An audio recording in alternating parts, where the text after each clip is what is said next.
शमूएल ने कहा, यहोवा अपनी बात के माने जाने से प्रसन्न होता है।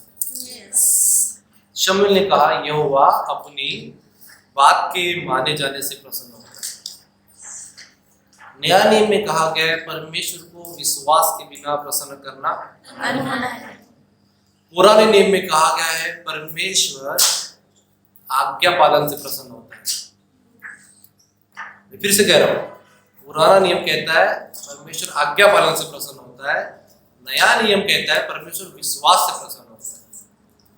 अब हमारे मन में सवाल आता है कि परमेश्वर आज्ञा से प्रसन्न होता है कि विश्वास से प्रसन्न होता है? तो याकूब कहता है विश्वास मरा हुआ है बिना कर्म के।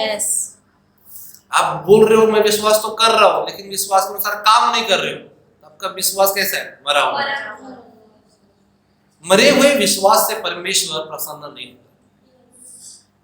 तो कई बार नए नियम में जो वचन को पढ़ते हैं कि विश्वास के बिना प्रसन्न करना अनहोना है, तो हम लोगों को जब भी हम सुसमाचार की सेवा करते बोलते बस विश्वास करो, नहीं, आप उनको विश्वास के काम करने के लिए भी बोलो। जब आप उनको विश्वास करने के लिए बोलते हो तो बहुत से नए लोग पता है क्या करते हैं?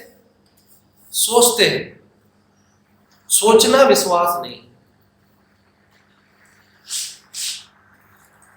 वो सोचकर काम करना भी विश्वास है।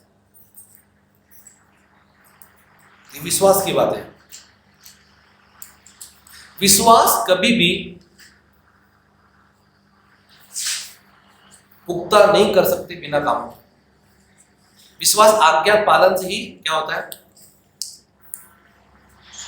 विश्वास आज्ञा पालन से ही प्रकट होता है।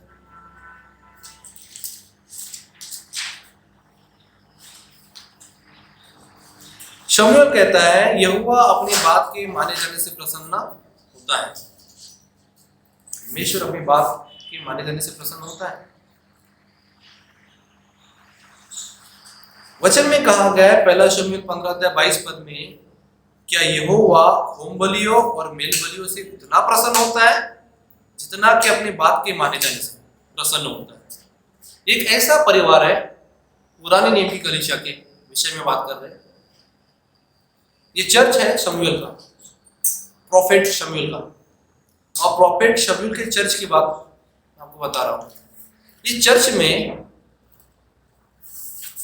इस मसीह परिवार में, उस समय कहेंगे परमेश्वर के परिवार में कई लोग थे, और कई लोगों ने कहा कि हमारे ऊपर एक राजा ठहरा दे, और परमेश्वर ने एक राजा को ठहराया।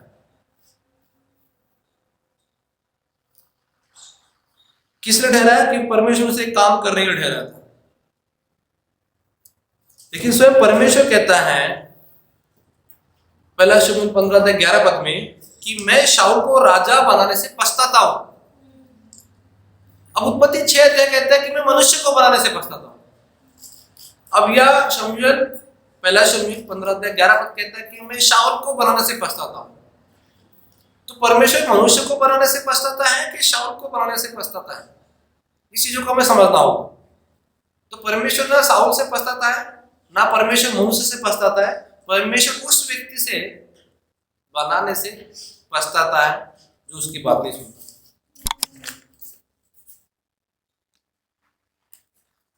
अब परमेश्वर किसी पर थोपना नहीं चाहता, पहली बात। पर परमेश्वर क्यों पछताता है? क्योंकि परमेश्वर पता है कि मेरी बातें ही जीवन है, मेरी बातें ही शांति है। तो जो अगुवा है, जो राजा है, वही मेरे बातों को नहीं मानेगा तो समस्त तो राज्य कैसा हो जाएगा? जब जीवन नहीं वहां क्या रहेगी? मृत्यु रहेगी। जहां शांति नहीं रहेगी वहां क्या रहेगा? अशांति रहेगी। तो इसलिए परमेश्वर पछता रहा था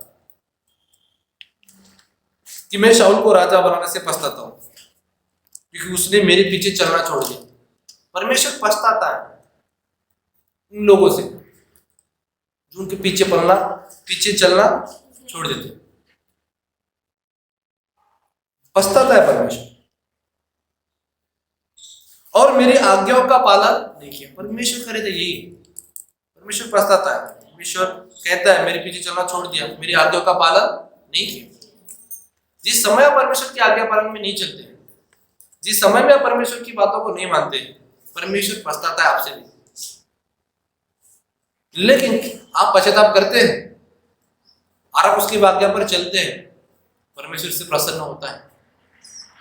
यहाँ तक कि न्याय नियम कहता है कि परमेश्वर उस पिता को प्रकट करता है, पुत्र को पाने से वो उत्तम भोजन देता है।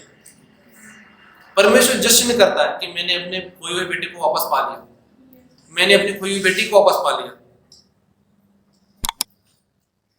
पर चर्च में ऐसे भी भाई हो सकते हैं कि जब खोए हुए बेटे आते हैं, खोई हुई बेटी आती है, पर ऐसे कुछ भाई हो सकते हैं जिनको खुशी नहीं होती खोए हुए भाई को प्राप्त करने से।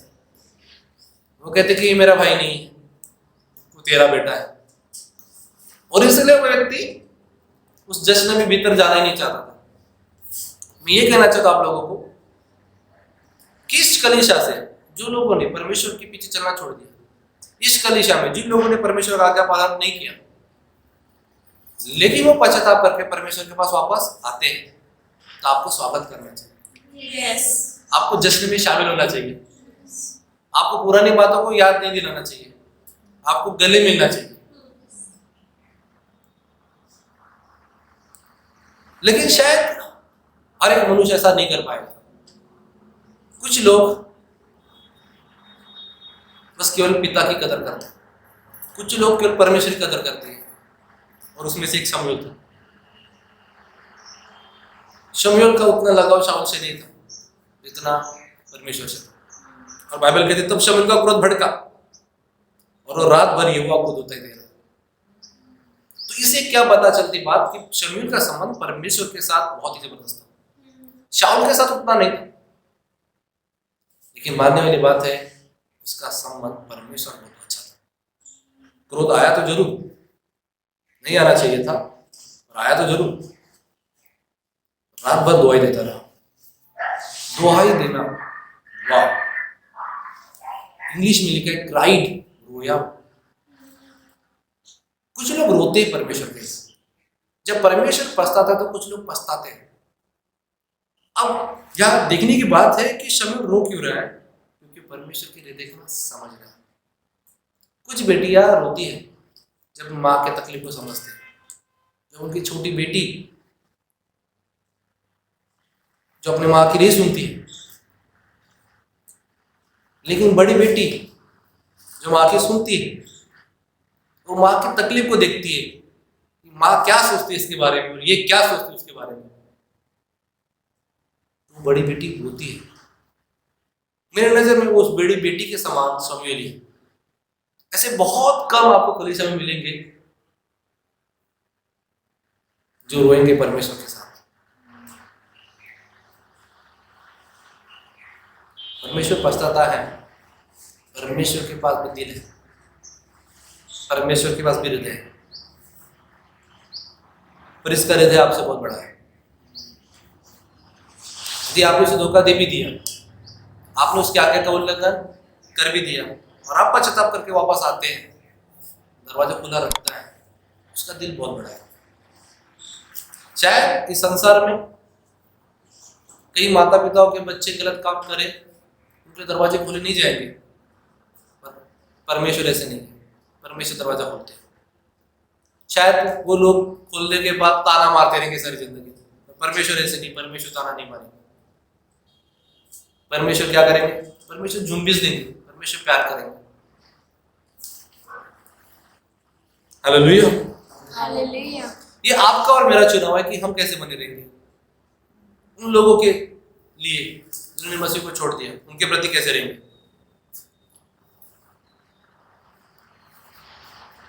उनके प्रति कैसे हम रिएक्शन करेंगे। उनके प्रति हमारा एक ही रहेगा कि हम उनके लिए दुआएं देते रहेंगे। हमारी दुआई क्या रहेगी? परमेश्वर के भवन में वापस आए प्रभु, लौट कर आए। हम प्रार्थना करेंगे कि वो अंधकार में ना चले प्रभु, उजियाले में चलते रहे। हम उनके लिए प्रार्थना करेंगे, लेकिन सेम टाइम उनको फोन करके ये नहीं बताएंगे कि हम आपके लिए प्रार्थना करें, नो, पर हम प्रार्थना कर रहे हैं। हाँ, वो मैटर करता है उस संबंध में कैसे, आप बता भी सकते हैं, पर मैं उन लोगों में से नहीं हूं, मैं बताता नहीं हूं। मैं प्रार्थना करता हूँ, मैं डायरी लेता हूँ, घुटने टेकता हूँ और लोगों के लिए प्रार्थना करता हूँ। जितने लोग भवन छोड़कर चले गए, यहाँ तक कि मैं इतना स्वार्थी नहीं हूँ, मैं केवल अपनी कलीसिया के लिए प्रार्थना नहीं करता हूँ, मैं उन लोगों के लिए प्रार्थना करता हूँ जो दूसरे चर्च में लोग छोड़कर चले गए। मैं प्रार्थना करता हूँ जितने भी चर्च से भंडारा में जितने लोग छोड़कर जाते हैं अपने भवन को, परमेश्वर उन्हें अच्छा हृदय दे। हालेलुया। हालेलुया। अब यहाँ परमेश्वर कहता है कि मैं पछताता हूँ, और 22 पद में देखते हैं कि शमूएल ने बहुत अद्भुत बात कह दी परमेश्वर सुन के। वो कहता है क्या यहोवा होम बलि और मेल बलि से उतना प्रसन्न होता है? अब यह काम दिया गया था शाऊल राजा को। शाऊल राजा को काम दिया गया था एक जगह जाकर कुछ करना था, उसको युद्ध करना था। वो युद्ध करना था अमालेकियों की छावनी पर। मजेदार की बात यह है कि परमेश्वर कहता है जो मेरी आज्ञा मानते हैं उनके दुश्मनों का दुश्मन मैं होऊंगा, उनके दोस्त का दोस्त मैं होऊंगा। अब ये बात थी परमेश्वर ने जब निर्जन प्रदेश से निकाला बाहर मिस्रियों को। अब जो वाचा के प्रदेश में पहुंचने वाले थे, आप लोगों को सबको पता होगा चट्टान से बन निकला, सब लोग क्या कर रहे थे, सब चिल्ला रहे थे परमेश्वर के प्रति, कुड़कुड़ा रहे थे। और एक बात बता रहा हूं मैं, किसी भी चर्च में जाओ आप, चाहे वो अगुवे का स्वभाव नम्र हो या कुटिल क्यों ना हो, लेकिन जब आप किसी परमेश्वर के अगुवे के विरुद्ध बात करते हैं, आप परमेश्वर अगुवे के विरुद्ध बात नहीं कर रहे, आप परमेश्वर के विरुद्ध बात कर रहे हैं। तो वो समझ वहां पे भी मूसा के कलीसिया को नहीं थी। वो हमेशा मूसा के प्रति कुड़कुड़ाते थे, और परमेश्वर हमेशा बोलता था मूसा को, तेरे विषय में नहीं कुड़कुड़ा रहे, मेरे ही प्रति कुड़कुड़ा रहे। परमेश्वर बोलता तेरा अपमान नहीं हुआ है, मेरा अपमान हुआ। और परमेश्वर सिखाता था उनको।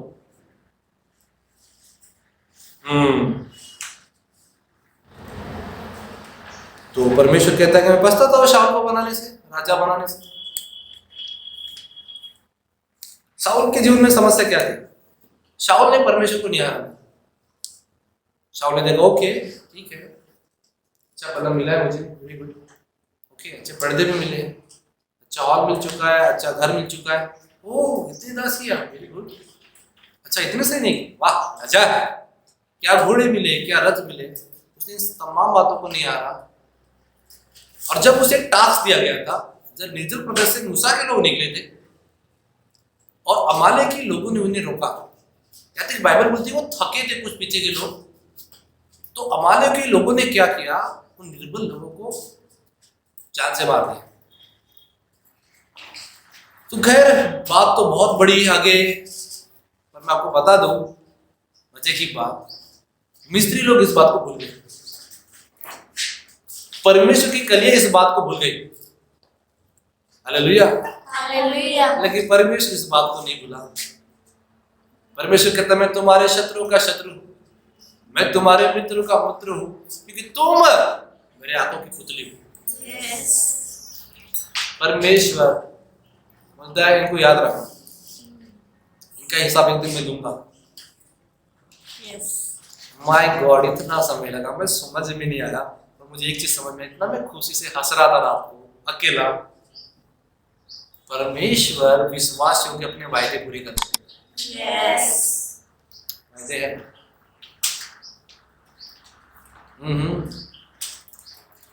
और परमेश्वर बोला कि अब आ गई बारी, अब शाऊल को हमने राजा बनाया।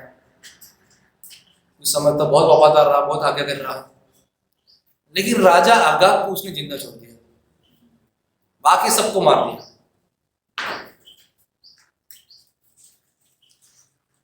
सारे पशुओं को मार दिया। और इसीलिए 22 पद में शमूएल कहता है कि यहोवा होम बलि मेल बलि से उतना प्रसन्न होता है। ये हवाला दे रहा है शाऊल, देखो प्रभु तो मेल बलि बोलता है ना, हमने देखो मेल बलि चढ़ाया ना, हमने होम बलि चढ़ाया ना। और शाऊल बोलता है, सॉरी शमूएल बोलता है कि यहोवा होम बलि और मेल बलि से उतना प्रसन्न होता है जितना अपनी बात के माने जाने से। परमेश्वर किससे प्रसन्न होता है? अपने बात के माने जाने से। Hallelujah, hallelujah. देखिए 10 आज्ञाएं में हम लोग नहीं चलते। पुराने में 10 आज्ञाएं, 10 आज्ञाओं में लोग अब नहीं चलते, तो इसका मतलब नहीं कि 10 आज्ञा नहीं है, यही 10 आज्ञाएं आपको 2 नियम में मिलती, नए नियम में। तू अपने परमेश्वर से तन मन धन से प्रेम रखना, सारी बुद्धि से, सारे प्राण से और सारे शक्ति से, सारी बुद्धि से। दूसरी आज्ञा अपने पड़ोसी से अपने समान प्रेम करना। आपको क्या लगा कानून बदल गया तो आज्ञा बदल गई? आज्ञा बदल गई, लेकिन उन सारे 10 आज्ञाओं का सारा 2 आज्ञाओं में मिल गया। 10 आज्ञाओं की 4 आज्ञाएं अपने पड़ोसी से समान प्रेम करने में आती है। 6 आज्ञाएं तो परमेश्वर के बारे में है। विश्राम दिन का पालन करना, परमेश्वर से सारे प्राण से, सारी बुद्धि से प्रेम करने में आती है। अभी जैसे मैं उदाहरण दिया, पास्टर जी बर्थडे पार्टी, क्या मैं संडे नहीं तो चलेगा? यीशु मसीह क्या कहेंगे? तुम्हारी प्राथमिकता क्या है? ये लोग कहेंगे नहीं, मेरी प्राथमिकता सर प्रतीक है, क्योंकि प्रतीक का बर्थडे। लोग कहेगा ओके, इट्स ओके। लेकिन प्रभु ये कहेगा कि इसका मतलब क्या है? अभी भी तुम्हारा संबंध परमेश्वर कमजोर है। Hallelujah, hallelujah. क्योंकि तुम अभी भी चुनाव नहीं कर पा रहे हो, इसका परमेश्वर कमजोर है, मतलब तुम्हारा सारा मन प्रभु की तरफ नहीं है। और आज्ञा क्या है नए नियम की? अपने सारे प्राण से, सारे बुद्धि से, सारे शक्ति से प्रेम करना। आपको लगता होगा राहत मिल चुकी है, नए नियम में तो 2 आज्ञा है। अपने समान पड़ोसी से प्रेम करना। माय गॉड, आज तक कई वर्षों लोग इसे पूरा नहीं कर पाए। दोनों बातों का भी आप देखते हो, दोनों का एक सारांश आता है प्रेम करना। फिर परमेश्वर वचन कहता है प्रेम ये है कि उसकी आज्ञा पर चलना। हम कलीसिया में कुछ मन पड़ा तो क्या बोलते हैं? प्रेम करो, प्रेम करो। वचन क्या कहता है? प्रेम ये है कि उसकी आज्ञा पर चलना। वो कहता है यदि तुम मुझसे प्रेम कर रखते हो तो मेरी आज्ञा को मानोगे। वो कहता है जो कोई मेरी आज्ञा को मानता है वो मेरा मित्र है। हर कोई मित्र नहीं है। वो कहता है जो परमेश्वर की इच्छा पूरी करते वे परमेश्वर के पुत्र कहलाते हैं, और जो नहीं कर रहे वो बच्चे होंगे। बच्चे पुत्र में फर्क है। बच्चों का लेवल अलग है, पुत्र का लेवल अलग है। आपका परमेश्वर के साथ व्यक्तिगत संबंध में क्या लेवल है आप देखिए। यदि तुम आज्ञाकारी होकर मेरी मानो तो इस देश के उत्तम से उत्तम पदार्थ खाओगे। कलीसिया उत्तम से उत्तम पदार्थ खाना चाहती है, लेकिन आज्ञा पालन नहीं करना चाहती। आप सेविंग कर रहे हैं, आप 10मास नहीं दे रहे ताकि आप उत्तम पदार्थ खाएं। नहीं, आप उत्तम पदार्थ नहीं खा रहे। क्यों? क्योंकि यह लिखा है यदि तुम आज्ञाकारी होकर मेरी मानो तो इस देश के उत्तम से उत्तम पदार्थ खाओगे। आप दान नहीं दे रहे हो, आप उत्तम से उत्तम पदार्थ कैसे खाओगे? असल में हमारा ध्यान पैसे की तरफ कौन लेके जाता है? असल में हमारा ध्यान पैसे की तरफ कौन लेके जाता है? Mister Lucifer. कौन? Mister Lucifer. रोमियो 6:16 कहता है क्या तुम नहीं जानते कि जिसकी आज्ञा मानने के लिए तुम अपने आप को दासों के नहीं सौंप देते हो उसी के दास हो। देखिए, आज्ञा तो मानना आसान है, पर आप जिसकी आज्ञा मानते हैं उसकी दास है। अब आप आज्ञा किसके मानते हैं? मिस्टर लूसीफर या mister Jesus Christ? There are 2 person, वहां 2 व्यक्ति, एक तो यीशु मसीह या तो लूसीफर। आपको किसकी आज्ञा मानना है? यीशु मसीह का सिद्धांत सरल है, परमेश्वर का वचन सरल है। आप जिसकी आज्ञा मानते हो उसकी दोनों दास। कई बार आपको लगता है कि मैं परमेश्वर की आज्ञा पालन नहीं कर रहा हूं, लेकिन जिस टाइम आप आज्ञा पालन नहीं कर रहे आप समझ जाना आप किसी और को पालन कर रहे हैं। वो दिखाई नहीं देता है, वो आता है हिलते हुए, डोलते हुए, घूमते हुए, फिरते हुए, और जो उसके पीछे चलते उनका जीवन भी वैसा ही होता है, हिलते हुए, डोलते हुए, घूमते और फिरते हुए। जैसे मिलेंगे पूछेंगे, आप पूछेंगे कहाँ गए थे, समझ में आ रहा है? Hallelujah, hallelujah. समझ में आ रहा है? आप किसके दास हैं? आप किसके दास हैं? आप जिसकी आज्ञा मानते हैं उसी के दास हैं। ठीक है, ये आदम का चुनाव था, किसकी आज्ञा सुनना है। अपने आप को दिन के यीशु मसीह ने, फिलिपियो 2:8 और यहाँ तक आज्ञाकारी रहा कि मृत्यु उसकी मृत्यु को भी सही। कितना आज्ञाकारी थे यीशु मसीह पिता के प्रति। हाँ, मैं समझ सकता हूँ, आप एक मनुष्य होते हैं, आप गत्सेमनी बाग में होते हैं, वहां शैतान चाल कर सकता है, उस पीड़ा का अनुभव आपको बता सकता है, आपके इरादे बदल सकते हैं परमेश्वर की आज्ञा पूरी करने से। लेकिन यीशु मसीह ने क्या किया, उन विचारों को इनकार किया। वो कहा, पिता तेरी इच्छा पूरी। शुरू में तो कह दिया था, हाँ हो सके तुम मुझसे पहला टल जाए। फिर यीशु मसीह कहते, नो पिता तेरी इच्छा पूरी। हम मसीह लोग क्या कहते हैं, ऐसी ही बहती हवा से विचार आते हैं तो हाँ प्रभु हो सके तो पहला टल जाए। और पहला टलता कि टलता नहीं पता नहीं, पर हम टल जाते हैं। मसीह कहता है हाँ पिता तेरी इच्छा पूरी हो। पर बहुत मसीह लोग कहते हैं कि हाँ पिता तेरी इच्छा पूरी हो, और उसकी इच्छा पूरी नहीं करते। मैंने देखा है उसकी इच्छा पूरी करना। मैंने कहा अभी थोड़ी देर पहले, विश्वास क्या है? विश्वास केवल बोलने से विश्वास नहीं, विश्वास आपके कामों से भी जाना जाता है। विश्वास कामों से प्रकट होता है।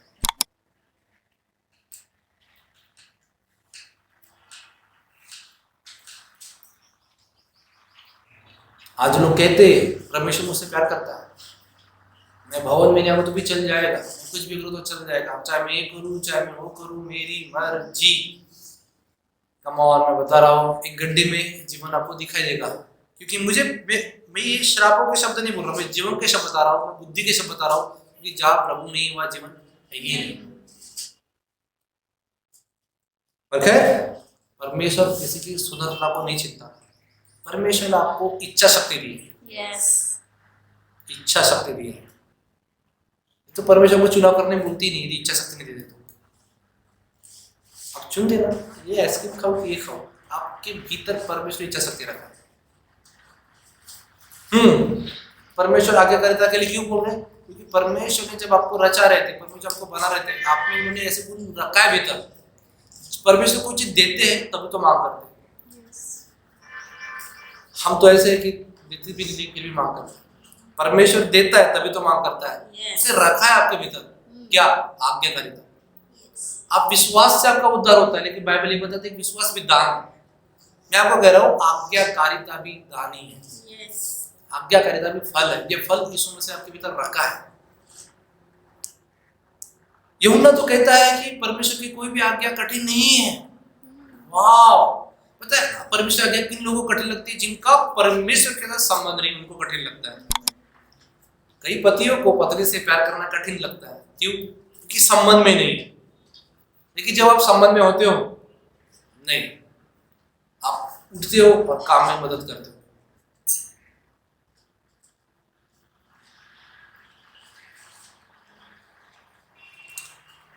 एक बेहतरीन प्रकाशन मिला है, चाहिए? यस। हमने वचन में कई बार पढ़ा, जैसा एक मनुष्य की आज्ञा न मानने से बहुत से लोग पापी ठहरे, वैसे ही मनुष्य की आज्ञा मानने से बहुत से लोग धर्मी ठहरे। एक व्यक्ति के आज्ञा उल्लंघन से बहुत से लोग पापी ठहरे, एक व्यक्ति के आज्ञा पालन से बहुत से लोग धर्मी ठहरे। अब जब भी हम आज्ञा न मानने वाले व्यक्ति की बात करें तो हमें आदम दिखाई देता है। जब भी आज्ञा मानने वाले के बारे में बात करें तो हमें यीशु मसीह दिखाई देता है। अब जब भी हम आदम को देखते तो पुराना आदम है, जब भी इस आदम को देखते तो इसे नया आदम कहा गया है। अब ये पुराना स्वभाव है, ये नया स्वभाव है, और वचन में कहा गया है पुराने स्वभाव को उतारो, नए स्वभाव को पाओ। एक हो गया प्रकाशन, और एक प्रकाशन। एक व्यक्ति के आज्ञा उल्लंघन से बहुत से लोग पापी ठहरे, एक व्यक्ति की आज्ञा पालन से बहुत से लोग धर्मी ठहरे। ये केवल आदम और यीशु मसीह के बारे में बात नहीं करता है, ये कलीसिया के लोगों के बारे में बात करता है। यदि आप कलीसिया नहीं आओगे, मैं दावे के साथ कहता हूं आपके दोस्त भी लोग कलीसिया नहीं आएंगे। यदि आप आज्ञा को तोड़ेंगे, कोई भी बच्चा देखिए स्कूल का, वो आज्ञा को तोड़ता है तो उसके सारे दोस्तों को यह होता है आज्ञा तोड़ने का। क्योंकि लोग कैसे चलते हैं? देख कर चलते हैं। जब आप आज्ञा को तोड़ते हैं, आपके दोस्त भी आज्ञा को तोड़ेंगे। आप संडे चर्च नहीं आएंगे, आपके दोस्त भी संडे चर्च नहीं आएंगे। आप दशमांश नहीं दोगे, आपके दोस्त भी दशमांश नहीं देंगे। ये थी पुराने आदम की बात। नए आदम की बात यह है कि वो आज्ञा पालन करता है, इसलिए बहुत से लोग धर्मी ठहरते हैं। तो ये वो व्यक्ति कलीसिया हो सकता है जो संडे आता है तो उसको देखकर उसके लोग भी आते हैं। ये मुट्ठी दान देता है तो उसके दोस्त भी उसको देखकर मुट्ठी दान देते हैं। ये दशमांश देता है तो उसके दोस्त भी दशमांश देते हैं। ये बीज देता है, उसके दोस्त भी बीज देते हैं। आप किस प्रकार के व्यक्ति बनना चाहते हैं? मैं कह रहा हूं आपको, पिछली बार हमने सीखा था क्या अंधा किसी अंधे को मार्ग दिखा सकता है? यदि आप यीशु मसीह को पूरी अच्छे से नहीं देख पा रहे तो देखने लग जाओ। ये मेरी प्रार्थना। अच्छे से देखिए यीशु मसीह। मैं कई लोगों के उद्धार का कारण ठहरूं या कई लोगों का नाश होने का कारण ठहरूं, ये चुनाव आपका है। महत्व का स्थान, जब भी मैंने आपको पूछा था संडे आने के बारे में, बिजनेस है या स्कूल है, व्हाटएवर जो भी है, परमेश्वर एक ही सवाल पूछेंगे, आपके लिए महत्व का स्थान क्या है? School, church. अब परमेश्वर कभी कुछ नहीं बोलेंगे, मैं आपको बता रहा हूं। Hallelujah, hallelujah. यहाँ तक कि विश्राम दिन के बारे में मैंने बताया, हर दिन विश्राम दिन, क्योंकि यीशु मसीह ने उस पर दे दिया है। तो इसका मतलब ये भी नहीं कि संडे चर्च नहीं आना पाप, ना, संडे चर्च नहीं आना पाप नहीं है। संडे चर्च नहीं आना पाप है कि नहीं, ये समझिए आप संडे चर्च नहीं आते हैं तो पाप है कि नहीं, इसे समझ रहे हैं क्या है पाप? नहीं, संडे चर्च आना पाप नहीं, क्योंकि संडे विश्राम दिन नहीं, हर दिन विश्राम दिन है।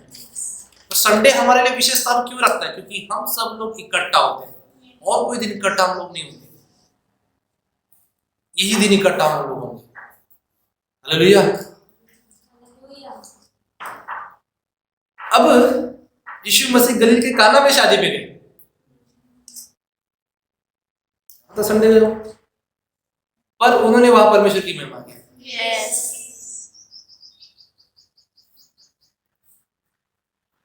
हालेलुया। हालेलुया। पर मेरा ये नहीं कहना कि आप आ रहे हो क्यों नहीं आ रहे हो, मैं उस चीज की बात नहीं कर रहा हूं, पर क्या आप सच में यीशु मसीह के जीवन में जी रहे हो? क्या आप वो शादी में गए तो क्या आपने बात सुना है? और सच में अपने भीतर जाकर देखिए, आप सच में वाकई आप मसीह को महिमा देने गए थे? आप परमेश्वर को प्रसन्न करने गए थे कि मनुष्य को प्रसन्न करने गए थे? हालेलुया। हालेलुया। ये महत्वपूर्ण है। आप कभी, मैंने ये नहीं कहा कि मनुष्य को प्रसन्न नहीं करना है, पर मैंने ये भी नहीं कहा कि परमेश्वर को निराश करना है, नहीं। वचन में कहा गया पवित्र आत्मा को शोकित मत करो। यस। सेम टाइम में भी कहूंगा पवित्र आत्मा शोकित मत करो। ये समझना बहुत जरूरी, कलीसिया में आना पाप है कि नहीं है? पाप तो नहीं है, परंतु आप पवित्रता जीवन नहीं जिएंगे, आप अपने आप को संकट में देखेंगे। बेशक जहाँ वचन नहीं है okay, I don't need pastor, मुझे पास्टर की जरूरत नहीं है, मैं घर में उपवास करूंगा, मैं घर में प्रार्थना करूंगा। गारंटी है आपके वहां 90% से ज्यादा गारंटी है पाप में गिरने की। अब क्यों मैं कह रहा हूं भाई, जो दाऊद परमेश्वर के शब्दों को सुनता था वो गिर गया पाप में, बरोबर है? आप में से कई लोग तो भी सुनने की प्रक्रिया में, तो सीख रहे हैं।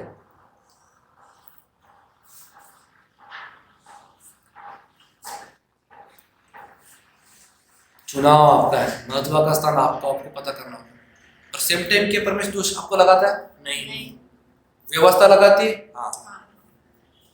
व्यवस्था का इस्तेमाल करना सही है कि गलत है? सही भी और गलत भी है। किस रीति से कर रहे हो? सिखाने के लिए कर रहे हो तो ठीक है, दोष लगाने कर रहे हो तो ठीक है और नहीं भी है। ठीक का है जो बोल रहे मैं पापी ही नहीं हूं, उसके लिए इस्तेमाल करें व्यवस्था।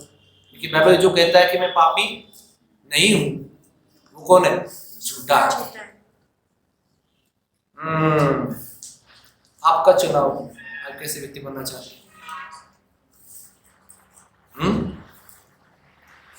हालेलुया।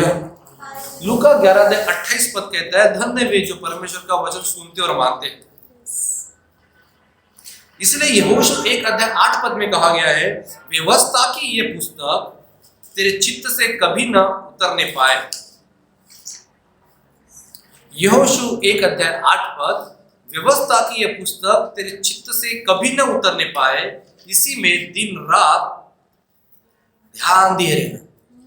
इसलिए कि जो कुछ उसमें लिखा है उसके अनुसार करने की तू चौकसी करे, क्योंकि ऐसा ही करने से तेरे सब काम सफल होंगे और तू प्रभावशाली होगा।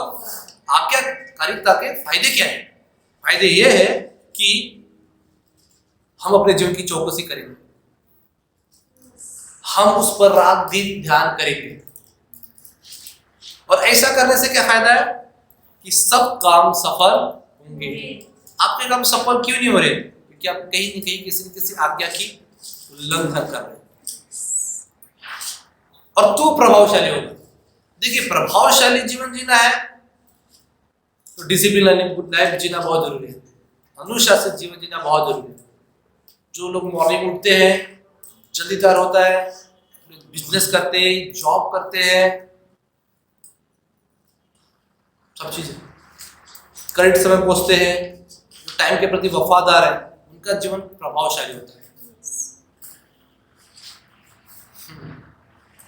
तो चिकन सेंटर में गए, गाड़ी को लगाए, दुकानदार वहां है ही नहीं, बिजनेस चलेगा?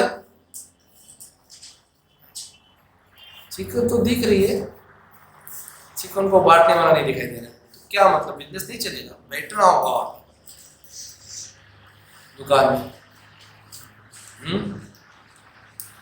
कई बिजनेस की अलग ही प्रॉब्लम, बांटने वाला तो है, चिकन ही नहीं है। हालेलुया। हालेलुया। बिजनेस के आज्ञाकारिता है, हर चीज की आज्ञाकारिता है। बाइबल में हर चीजों के विषय में लिखा है, हर विषय में। पहला पत्रस 1:14, आज्ञाकारी बालकों के नाई अपनी अज्ञानता के समय की पुरानी अभिलाषाओं के सदृश न बनो। हिदायत दी गई, पुरानी अभिलाषाओं के सदृश मत बनो। आज्ञाकारी बालकों के नाई अपनी अज्ञानता के समय की पुरानी अभिलाषाओं के सदृश न बनो। आज्ञाकारी बालक बनो। निर्गमन 19:5, यदि तुम निश्चय मेरी मानोगे और मेरी वाचा का पालन करोगे तब सब लोगों में से तुम ही मेरा निजदर ठहरोगे। समस्त पृथ्वी तो तेरी ही है। आप प्रभुत्व करना चाहते,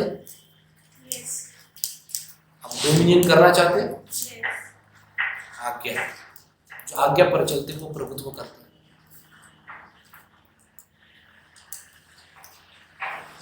आप कहेंगे पास्टर जी आज्ञा नहीं मानेंगे तो चलेगा? इब्रानियों 5:8 कहता है, पुत्र होने पर भी दुख उठा उठा कर आज्ञा मानने सीखे।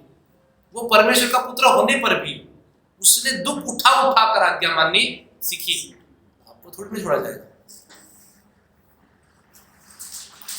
आपको थोड़ी नहीं छोड़ा जाएगा। दुख उठा उठा कर आज्ञा मानने सीखी यीशु मसीह ने। आपको देखने आज्ञा कैसे मालूम करते हैं? दुख उठा उठा कर। आज आपके जीवन में दुख है, दुख उठा उठा कर आप परमेश्वर की आज्ञा का पालन कर रहे हैं। मैं आपको बता रहा हूं परमेश्वर का वचन क्या कहता है, तुम्हारा दुख सुख में बदल जाएगा, तुम्हारा विलाप नृत्य में बदल जाएगा।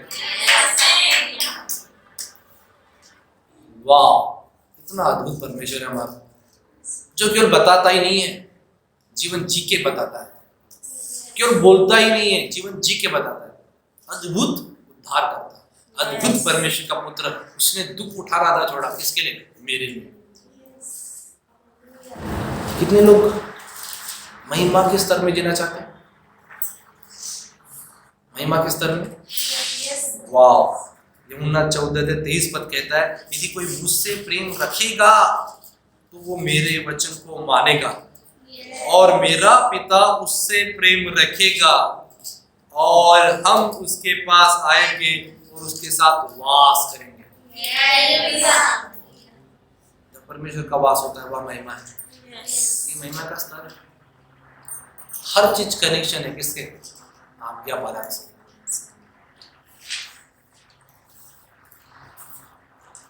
अखबार में पढ़ते हैं आज हम, कई माता पिताओं ने अपनी संपत्ति बच्चों के नाम की ही नहीं। कारण क्या है?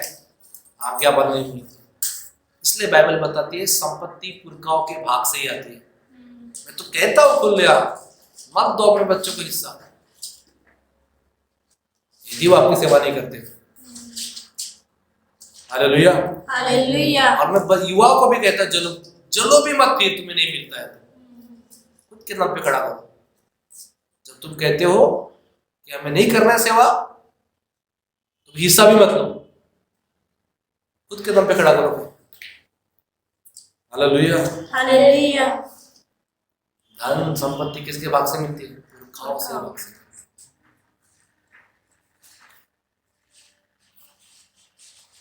हालेलुया। हालेलुया।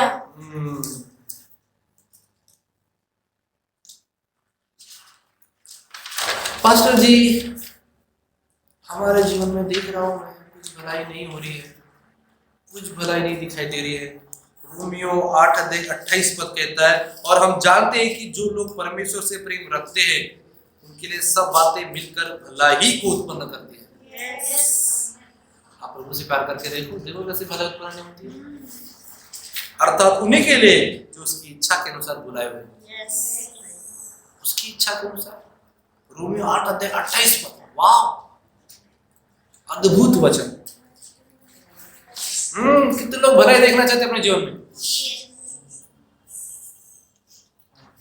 दशमांश देना चाहिए कि नहीं देना चाहिए? संबंध है तो दो, नहीं है तो मत। पर जिन्होंने दिया उन्होंने अनुभव किया। अनुभव किया। कल मैंने गवाही सुनी, पता नहीं पास्टर जी कैसे अकाउंट में ऑटोमेटिक मनी मल्टीप्लाई हो गया। तो मनी मल्टीप्लाई किसके होते हैं? पैसे बहुगुण किसके होते हैं? जो रिसीव करता है। कितना पैसा मल्टीप्लाई हुआ? 10,000 से ज्यादा। 10,000 मनी हुआ।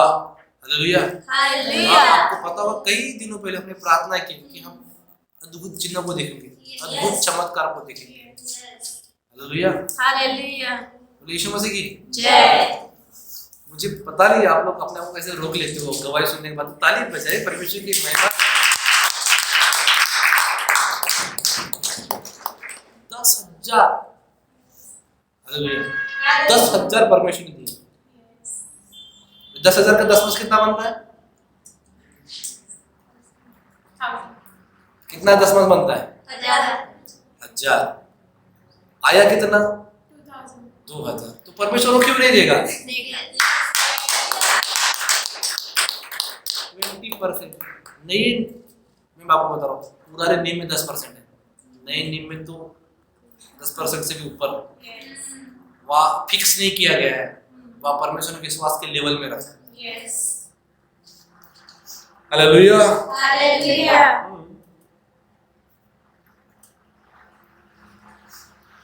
हम जानते हैं कि जो लोग परमेश्वर से प्रेम रखते हैं उनके लिए सब बातें मिलकर भलाई को उत्पन्न करती है, अर्थात उन्हीं के लिए जो उसकी इच्छा के अनुसार बुलाए हुए हैं। वाह, मजा आ गया।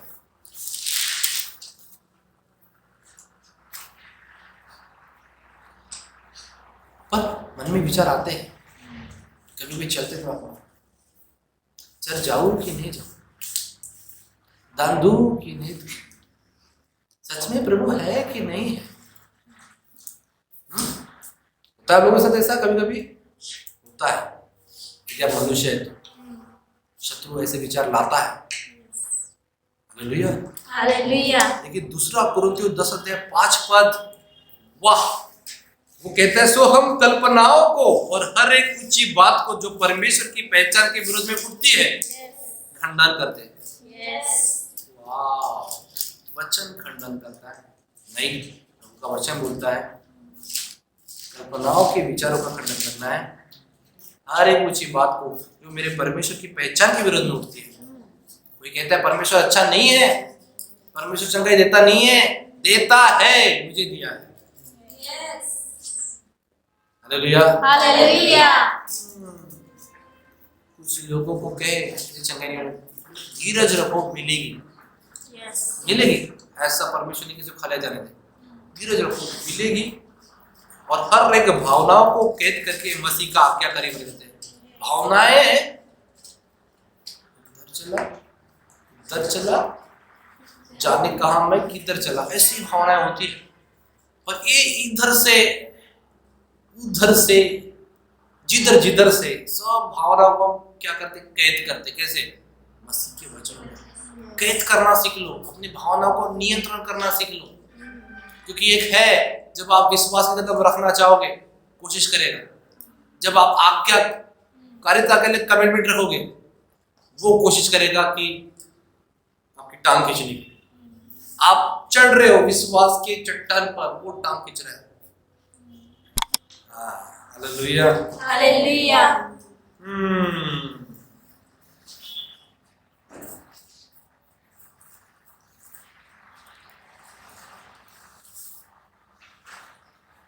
इब्रानियों 5:9 कहता है यीशु मसीह के बारे में, और सिद्ध बनकर अपने सब आज्ञा मानने वालों के लिए सदा काल तक के उद्धार का कारण हो गया। कैसे होगा? आज्ञा मानने से। देखिए, आप आज्ञा मानने से कई लोगों के लिए उद्धार का कारण बन सकते हो। आप लोगों के लिए स्वर्ग जाने का कारण बन सकते हो, आप ही लोगों के नरक जाने का कारण बन सकते हो। आप, यीशु मसीह ने बोला है कि मैं फाटक हूं। मैं आपको बता रहा हूं, यीशु मसीह तो मेन फाटक है, आप छोटी छोटी फाटक हो। आप ही छोटी फाटक हो, आप ही लोगों को वहां तक पहुंचाओगे, आप ही लोगों को वो दरवाजा दिखाओगे। कौन सी फाटक? छोटी फाटक।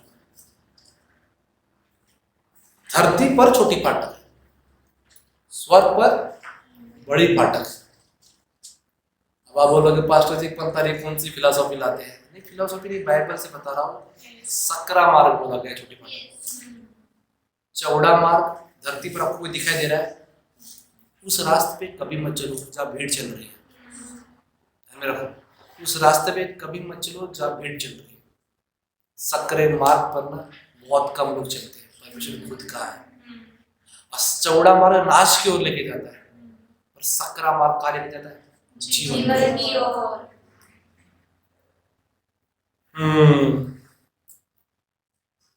अब पतरस और प्रेरितों ने उत्तर दिया कि मनुष्य की आज्ञा से बढ़कर परमेश्वर की आज्ञा का पालन करना ही हमारा कर्तव्य है। अच्छी बात पतरस के जीवन से लिखी। पहला पतरस 5:3 में कहता है उसकी आज्ञा कठिन नहीं है। आप संबंध में है तो परमेश्वर का कठिन नहीं है। जिस समय संबंध में नहीं है ना, प्यार करना कठिन है। मैं बहुत सोच रहा था उस दिन, मैं बोला था कि अच्छा सबसे पहले क्या है? सबसे पहले अनुग्रह है। अच्छा, फिर मैं सोच रहा था उसके बाद क्या है? उसके बाद विश्वास है, क्योंकि हमारा विश्वास कैसे है? अनुग्रह से ही विश्वास है। उसके बाद क्या? उसके बाद महिमा। अनुग्रह के स्थान से विश्वास के स्थान में, विश्वास के स्थान से महिमा के स्थान से। लेकिन बताइए, तीनों स्थान में जाने से पहले क्या से जाना होगा? रिलेशनशिप, संबंध। पता है किसका संबंध? परमेश्वर के साथ।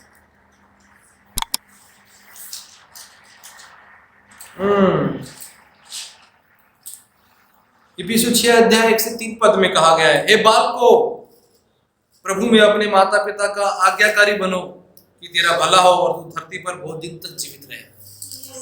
और हम सिखाते, मम्मी पापा सिखाते बच्चों को, माता पिता का आदर कर। रिमेंबर वन थिंग, केवल इतना ही मत सिखाओ, किसमें?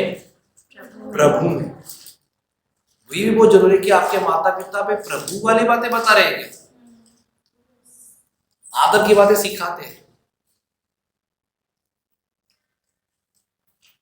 हाँ, वो पुराने जीवन की मेरी गवाही की बात है। एक व्यक्ति को कॉल आया, तो पास्टर है, आपको ऐसा काम नहीं करना चाहिए, माता पिता का आदर। बोला प्रभु में पढ़ो, क्या पढ़ो? 6 अध्याय 1 तो पढ़ो, प्रभु में, प्रभु की बात।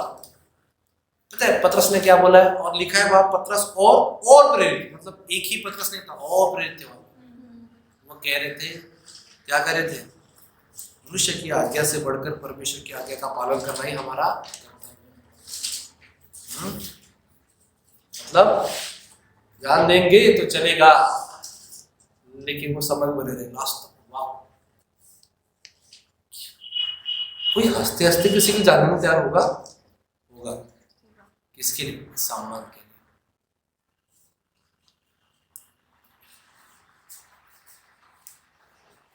व्यवस्था विवरण 28 पद कहता है, ये जो परमेश्वर की सब आज्ञा है चित्त लगाकर सुने, वो तुझे पृथ्वी की सब जातियों में श्रेष्ठ करेगा। श्रेष्ठ। आप सर्वश्रेष्ठ होना चाहते हैं? आपका विद्या श्रेष्ठ करना चाहते हो? आपका परिवार श्रेष्ठ करना चाहते हो? आपका जीवन? सारी बातें बोलती है परमेश्वर की आज्ञा को चित्त लगाकर सुने तो मुझे पृथ्वी में सब जातियों में क्या करेगा? श्रेष्ठ करेगा। व्यवस्था विवरण की सारी आशीष आपके जीवन में आ जाएगी आज्ञा पालन।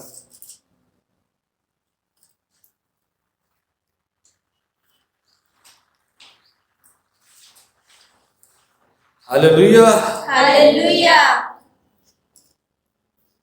यूहन्ना 15:14, जो कुछ मैं तुम्हें आज्ञा देता हूं यदि तुम उसे करते हो तो तुम मेरे मित्र हो।